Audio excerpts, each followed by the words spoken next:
বিসমিল্লাহ। আজকে আমরা একটি ট্রান্সফরমারের কয়েল খুলে নিয়েছি। এটি হচ্ছে একটি ইউপিএসের ট্রান্সফরমার। এটি ট্রান্সফরমারের কয়েল, আর এটি হচ্ছে লেমিনেটেড কোর। এগুলো স্টিলের কোর, লেমিনেশন করা। আপনারা দেখতে পাচ্ছেন আমি এই ট্রান্সফরমারের পুরো ট্রান্সফরমারটি খুলে নিয়েছি এবং আপনাদেরকে দেখাবো ট্রান্সফরমারের ভিতরে কয়েলটি আসলে কীভাবে থাকে। এটিকে প্রথমে আমরা এই কস্টিপগুলো খুলে নেব। কস্টিপ খোলার পর আপনারা দেখতে পাবো এখানে প্রথম কয়েলটি হচ্ছে প্রাইমারি কয়েল, প্রথম কয়েলটি হচ্ছে সেকেন্ডারি কয়েল এবং দ্বিতীয় কয়েলটি হচ্ছে প্রাইমারি কয়েল। অর্থাৎ এটি হচ্ছে একটি 220/6 ভোল্ট ট্রান্সফরমার। অর্থাৎ এটির এক পাশে যখন 220 ভোল্ট সাপ্লাই দেওয়া হবে, তখন অপর প্রান্ত দিয়ে 6 ভোল্ট আমরা আউটপুট পাবো।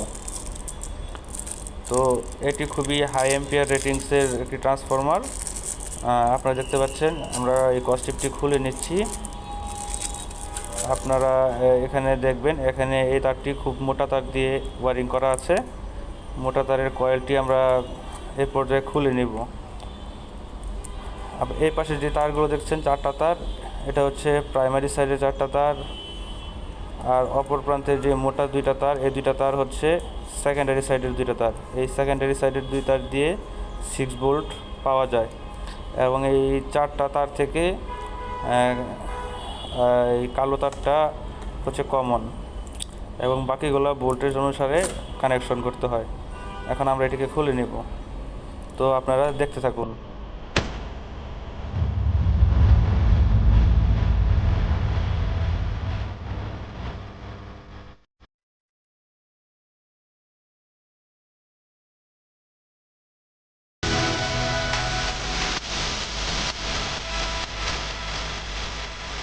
এ পর্যায়ে আমরা সেকেন্ডারি সাইড অর্থাৎ বাহিরের দিকে যেই কয়েলটি করা আছে এই কয়েলটি খুলতেছি। আপনারা দেখতে পাচ্ছেন এই কয়েলটি 2টি তার প্যারালাল কানেকশন করা আছে, অর্থাৎ 2টি তার একসাথে করে পেঁচানো হয়েছে, কয়েল করা হয়েছে। অর্থাৎ এই 2টি তার কয়েল করা হলে এখানে আমরা যদি 2 তারে কানেকশন দিই তাহলে এটির এম্পিয়ার রেটিংস বৃদ্ধি পায়। আপনারা জানেন প্যারালালে এম্পিয়ার বাড়ানো যায় কিন্তু ভোল্টেজ সেম থাকে। এখন এই 2টি তারকে যদি আমরা সিরিজ কানেকশন করে নিই তাহলে কিন্তু আবার এখান থেকে 12 ভোল্ট সাপ্লাই পাওয়া যাবে, কিন্তু সেক্ষেত্রে এম্পিয়ার রেটিং কিছুটা কম হয়ে যাবে।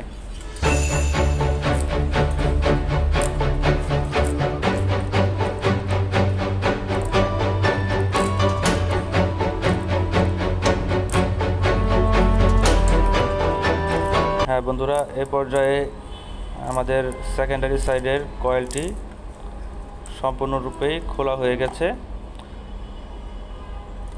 আপনারা এখানে দেখেন এখানে কি পরিমাণ তার পেঁচানো ছিল এবং এই তারটি খুবই মোটা তার। মোটা তার হওয়ার ফলে এটি দিয়ে আপনারা ব্যাটারি চার্জার বানাতে পারবেন। ব্যাটারি চার্জার বানালে খুব হাই এম্পিয়ার রেটিংস হবে এবং বড় বড় ব্যাটারিটা দিয়ে চার্জ দিতে পারবেন। 6 ভোল্টের ব্যাটারি আপনারা একসাথে 2টা 3টা একসাথে চার্জ করতে পারবেন এই ট্রান্সফরমার দিয়ে।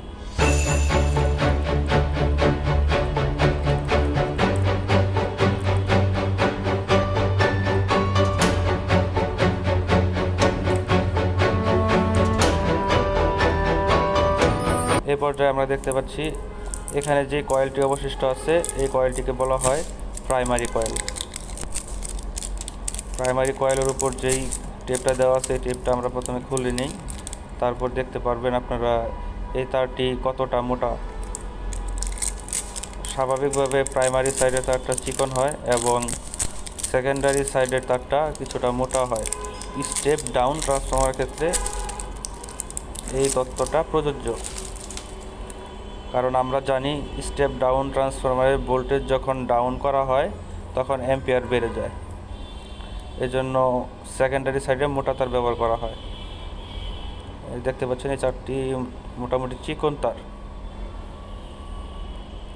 এবং এখানে 4টি তার দেখতে পাচ্ছেন আপনারা। ভোল্টেজ অনুসারে 4টি তারে কানেকশন করতে হয়। আপনারা এই ভিডিও থেকে মোটামুটি ট্রান্সফরমারের ভিতরে কি কি থাকে এটি দেখতে পাচ্ছেন। আশা করি আপনাদেরকে দেখাইতে পারছি। এই ল্যামিনেটেড যে কোর আছে, এই কোরের মধ্যে ম্যাগনেটিক ফিল্ড উৎপন্ন হয়, অর্থাৎ প্রথম পর্যায়ে কয়েলে ম্যাগনেটিক ফিল্ড উৎপন্ন হয়। এটি ল্যামিনেটিং কোরের মাধ্যমে সেকেন্ডারি কয়েলে ভোল্টেজ প্রদান করে থাকে। এই ট্রান্সফরমার সম্পর্কে যদি কারো কিছু জানা থাকে অবশ্যই কমেন্টস করবেন।